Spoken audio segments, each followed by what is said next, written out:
It's time for another edition of the Daily Racing Form Weekend Preview. I am Gino Buccola alongside Scott Shapiro with producer Lucia helping us out.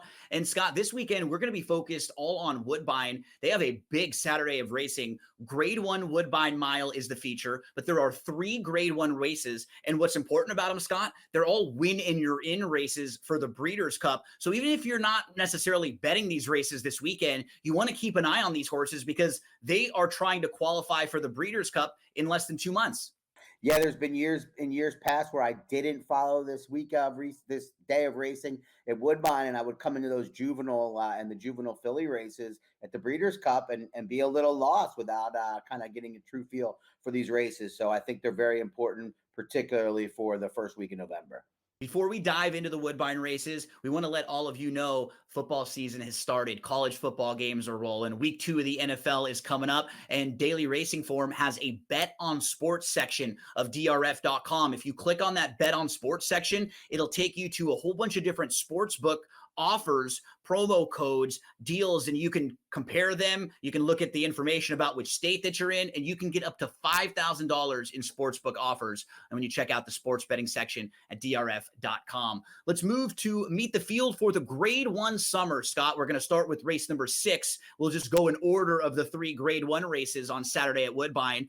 When you're looking at these Grade 1 races, the trainer Charles Appleby and the owner Godolphin, when they have run races at Woodbine in Grade 1s, they are 9 for 17 together, and they have 3 horses, 1 major player in each of the races we're going to talk about, Scott.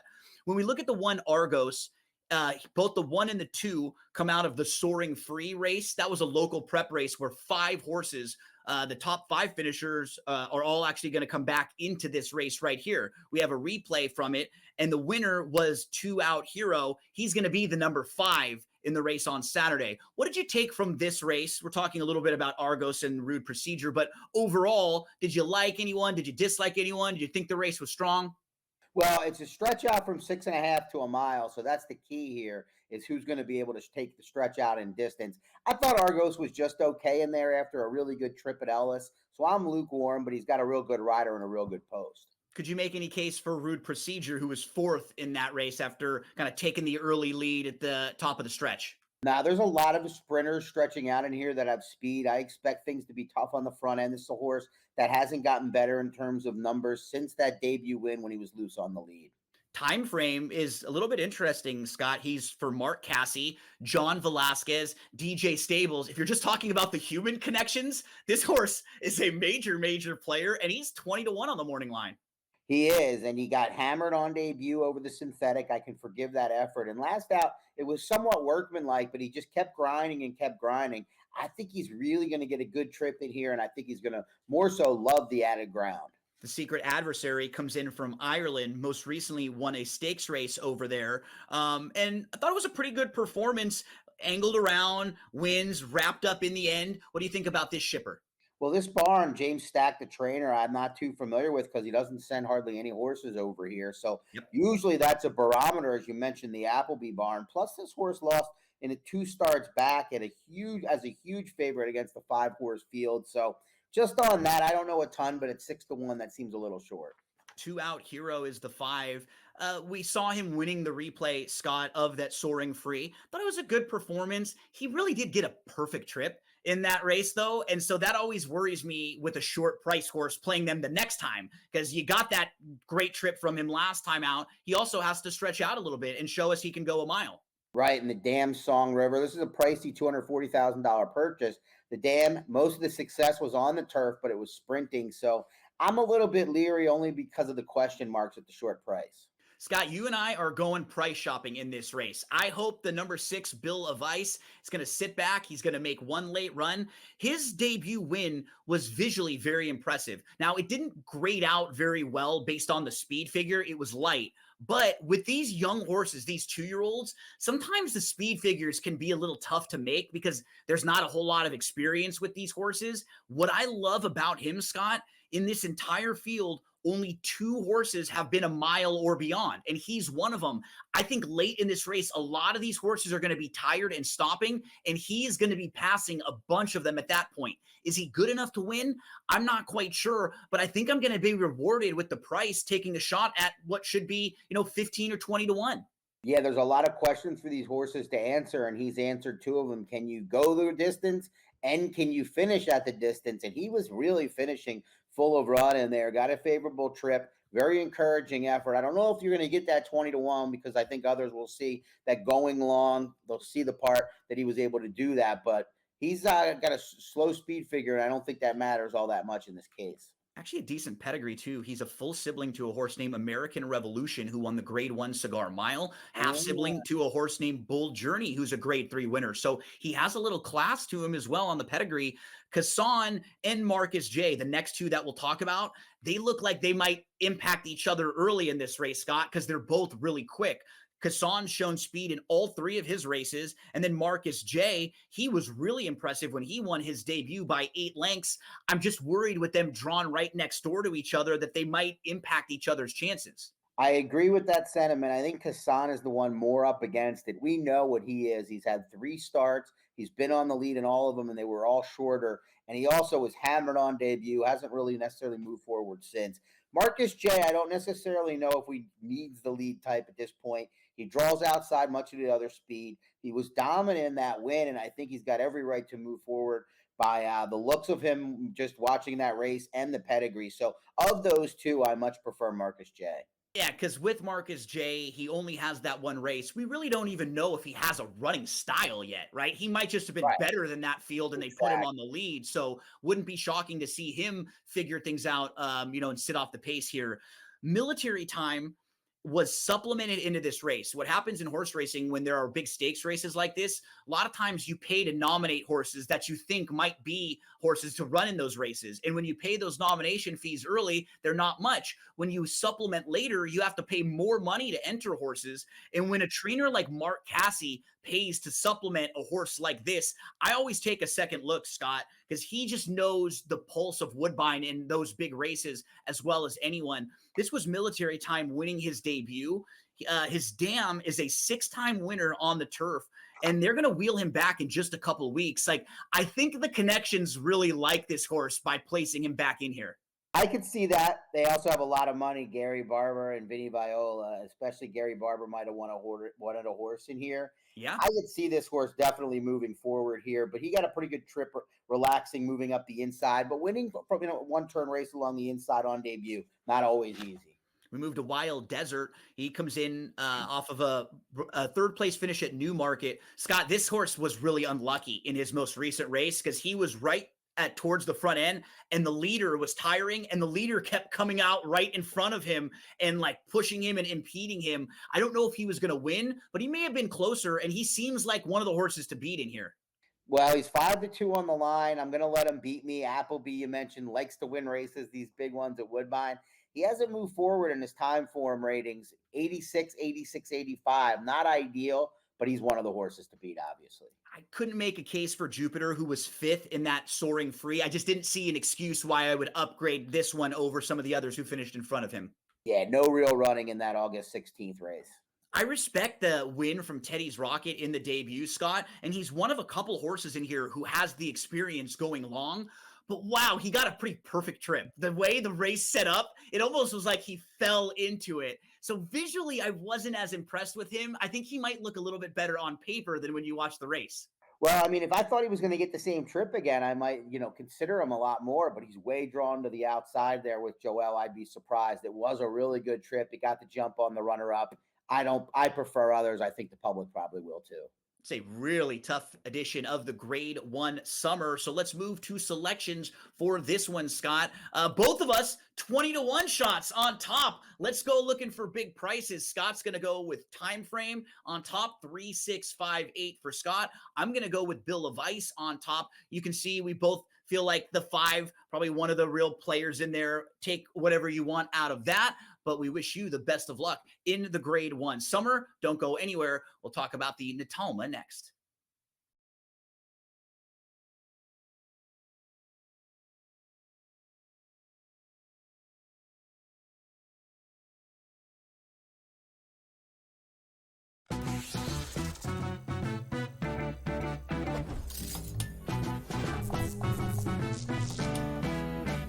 Vegas knows how to celebrate.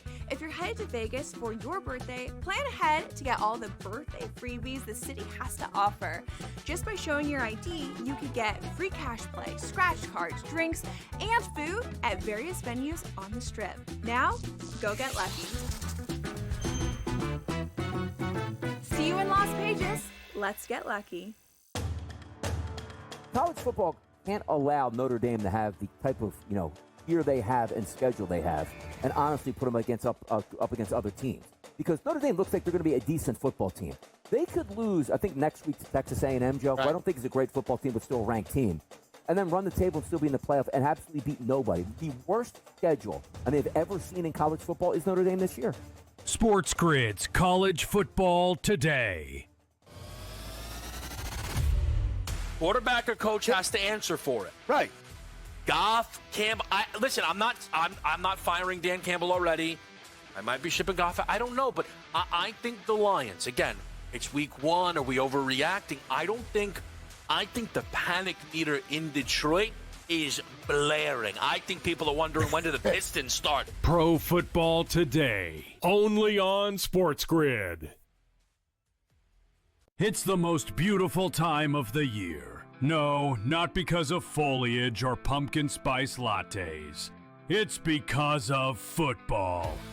SportsGrid has you covered all season long, covering every snap, every score, and every line move. Prepare, watch, win. Weekends are for winners. Only on SportsGrid.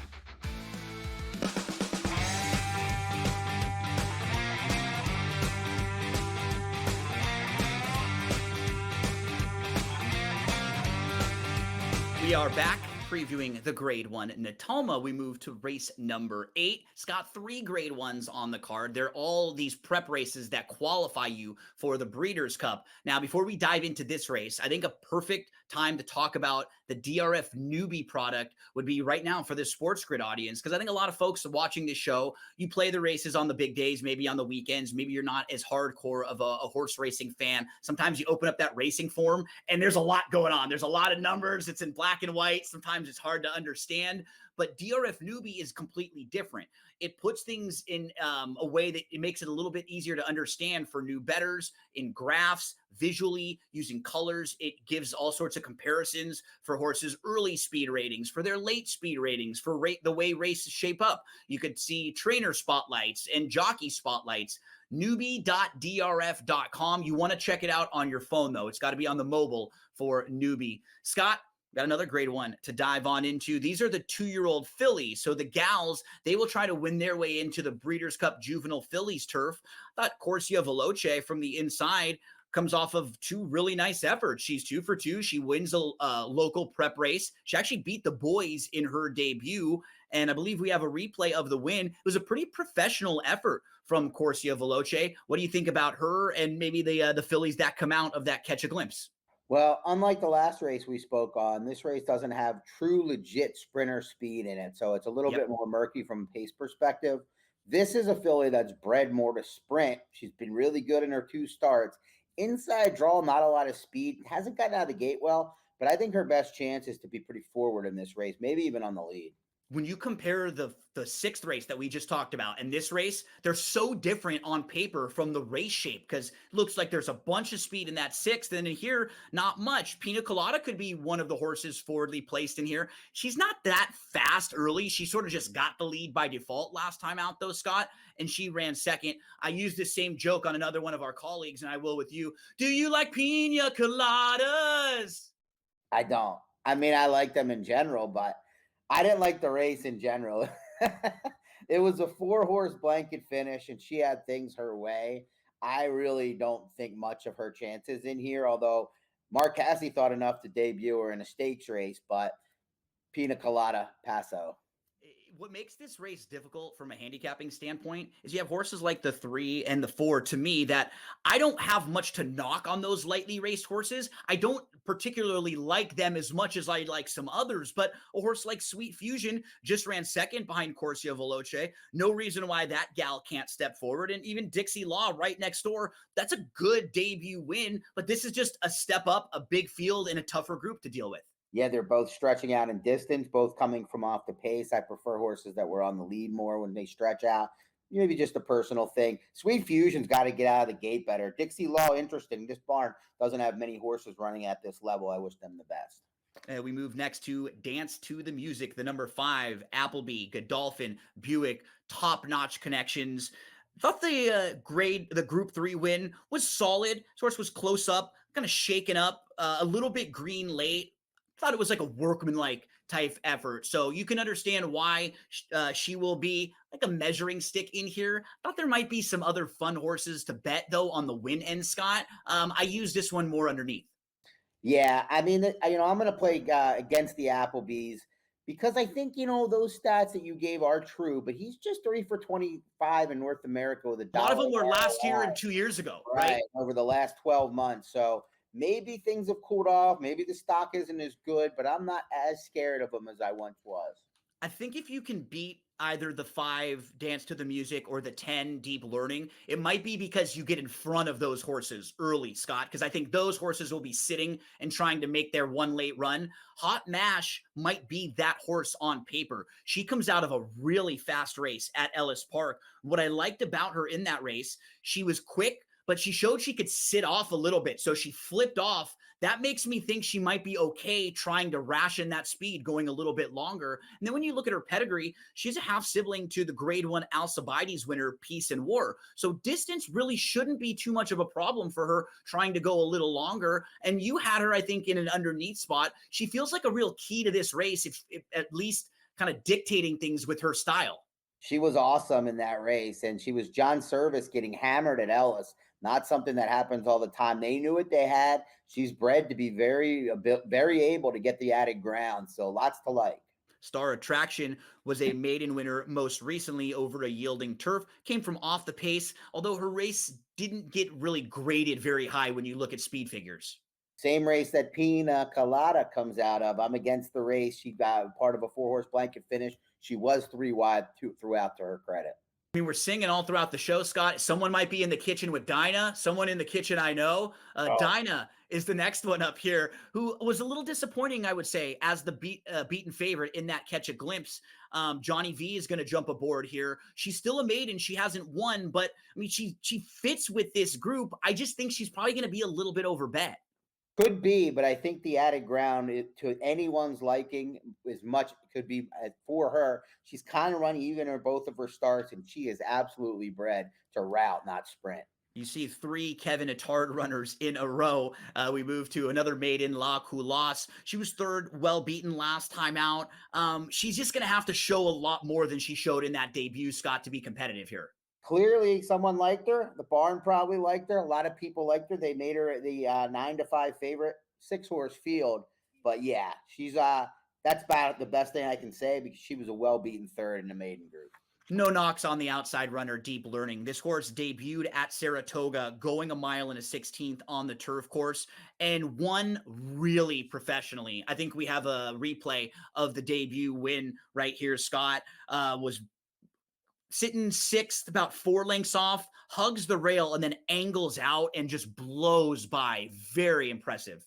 What I like most about this win is obviously everything you said I like, but the fact that she ran down the 2 speeds, so it wasn't as if this race was falling apart and other horses were coming from well out of it. So not only did she dominate this field, but there was the 2 speed horses behind her. Nobody else was making up any ground. I think she's pretty serious. And you and I will both play this race like she's the horse to beat as we move to selections. You're going to have her on top. I have her in the 2nd spot.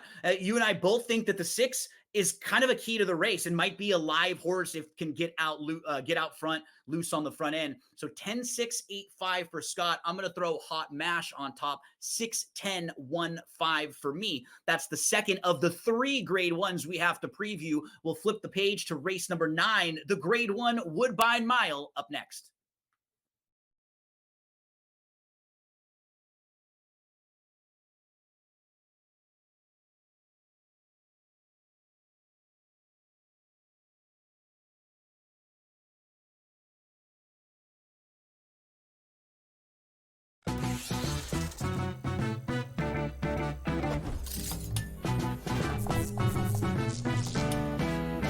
We all know nothing beats the energy of playing live roulette in a casino, but playing roulette online sure does have its perks. At the casino, you'll average 40 to 50 spins per hour, but online, you're looking at 100 to 150. The more spins, the more chance of wins. Now, go get lucky. See you in Las Vegas. Let's get lucky. There was a little bit of a kerfluffle earlier today when there's an exception taken to a putt that wasn't given, and just the reactions were pretty unilateral from both sides of like, hey, that's not behavior that we're going to tolerate at this type of competition. Can you talk to me about kerfluffle again? Can you run that word back? I've never heard that word before. The Smiley Show, only on SportsGrid. Who wants to go to Chicago in February for a Super Bowl? Hey, the NFL can host outdoor parties on Lake Michigan. Stop the madness at this point. But now I take a look at the Denver Broncos. Always fun in the Mile High City. Why? Because what a home field advantage. It's at elevation. It's going to be cold. It might snow, and Denver's going to have that advantage. You know what Denver goes? We're going to build a world-class facility that's going to be a dome. The Early Line, only on SportsGrid. It's the most beautiful time of the year. No, not because of foliage or pumpkin spice lattes. It's because of football. SportsGrid has you covered all season long, covering every snap, every score, and every line move. Prepare, watch, win.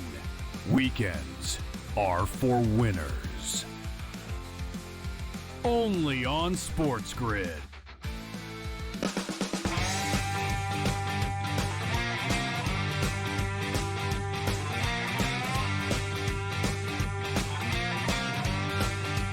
For our final segment, we actually saved the biggest of the three races. It's the Grade 1 Woodbine Mile. When you think, Scott, about some of the great horses through the years that won this race, you have Skip Away, Leroy DeSanimo, Ventura, and then most recently Wise Dan, who won this thing a couple times.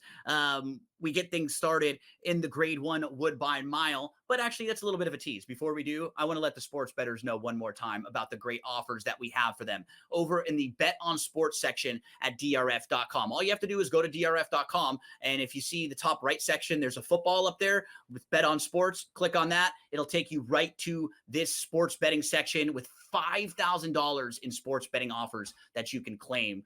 Scott, NFL, college football, lots of options, but we've got options up at Woodbine with the Grade 1 Woodbine Mile. Stanley House has always been a horse that was highly regarded. He got one of his bigger wins last time on the turf, but it was a race where they put him on the front end, and it was against softer. Like, this is a tougher group than where he's been able to kind of compete and win at the highest levels. Soft pace, going longer against lesser. Now he's cutting back. I think he's up against it. Notable speech, looks like the one to beat. This horse was actually favored in the Breeders' Cup Mile last year. He's a multiple Group 1 winner, and he's coming off a runner-up effort when he had legitimate traffic trouble in the race at Deauville on August the 17th. So I think he's the horse to beat, but he's not in quite the same form as he was last year if you're trying to poke any holes in him at all. That and the Appleby horses, remember, have not fired quite as well, but he gets William Buick, one of the best turf riders in the world, aboard. He's the one to beat, but I don't know if he's the one to bet.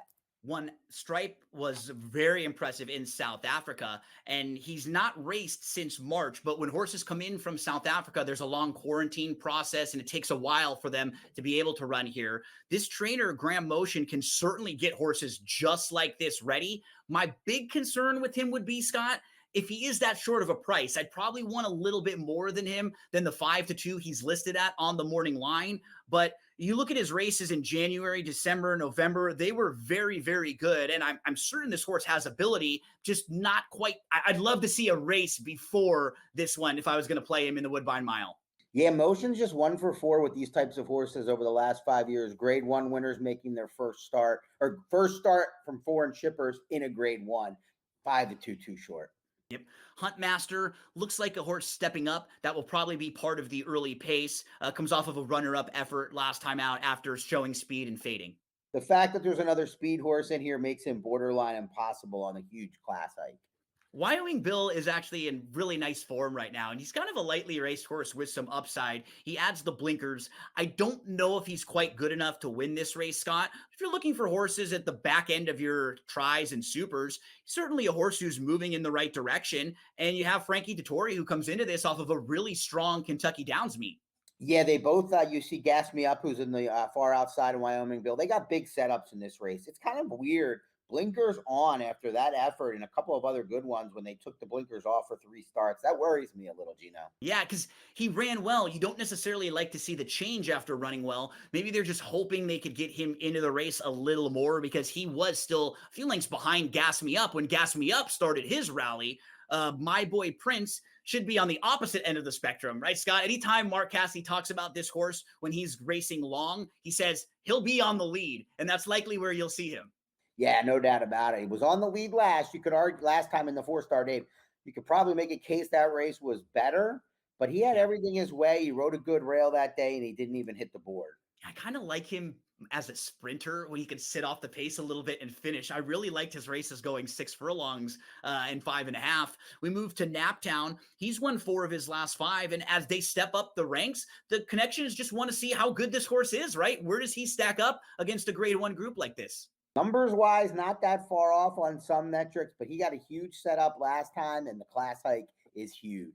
It really feels like the 8 Win for the Money is coming into this race perfectly handled. He's going to be making his 3rd start of the form cycle after a long layoff. He won this race last year, so you know he likes this turf course. He has the ability to sit close, but he doesn't really want to be on the lead. I just like him a lot in this spot, Scott. He's going to get a really good trip, it feels like. The race 2 back off the bench in the Kelso, complete toss. He was on the wrong part of the turf course, never really into the race. Gas Me Up is in really nice form. He's sharp. He's won 3 of the last 4, but you pointed out a really great thing from his last race. It's set up perfectly for him. You kind of wanted to bet him that last time because that was such a great setup. What do you do with Gas Me Up? I don't think he's going to get a huge setup again. I think he's going to get bet because of that last win. I'll play against Gas Me Up in this spot at the 5-1 line. As we move to selections, Scott, we had a lot of similarities in the 3 races. Even in this race, we're both looking at Win for the Money to offer a little bit of value. We both have the 8 and the 2 as the horse to beat. 8-2-6-3 for Scott, 8-2-9-3 for me. Whoever you play, we wish you the best of luck. Make sure to head to drf.com for anything you need when you're playing the races. See you next week.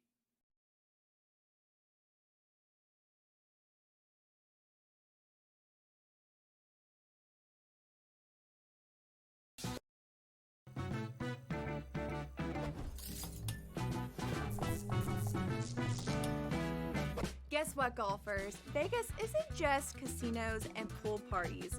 In fact, there are 50 golf courses within a 15-mile radius of the Strip, all boasting beautiful desert oasis landscapes. So, if you're looking for a break from the action, consider hitting the links.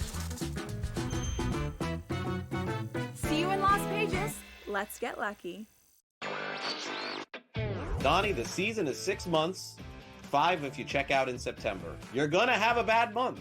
The Yankees had a horrible month, that is true. But beyond that, their regular season looks okay. They're gonna win their 90 games or maybe a little bit more and get to the postseason. What is everybody freaking out about? Everybody freaks out. It's the Yankee tax and the Yankee fan tax as well, where every single season you enter into the equation going like, it's championship or bust. Newswire, only on SportsGrid. Remember these names: AZ Fudd, Olivia Miles, Lauren Betts. Depending on who wins that lottery, that's going to depend on who goes one. If Washington wins, it's Fudd. She's from the area. If Dallas wins, they're going to bring Fudd to play with, obviously, Paige. If Minnesota wins, I think they go Miles with the point. If Seattle wins, they go with Miles, and the same thing with Chicago. Betting above the rim, only on SportsGrid. I don't like it. Does he think he's playing on the opening kickoff? Does he want to get a handoff at that point? I mean, he's involved in the program. Here's the problem Why with James do Frank. coaches even run out with the football team? Like Andy Reid doesn't run out with the Chiefs. Yeah, but it's the NFL. This is college what about kids. High school, college basketball? Do those They're guys like a run out father figure. Well, they used to be like a father figuring. Now the kids are making more than the coach. SportsGrid's College Football Today.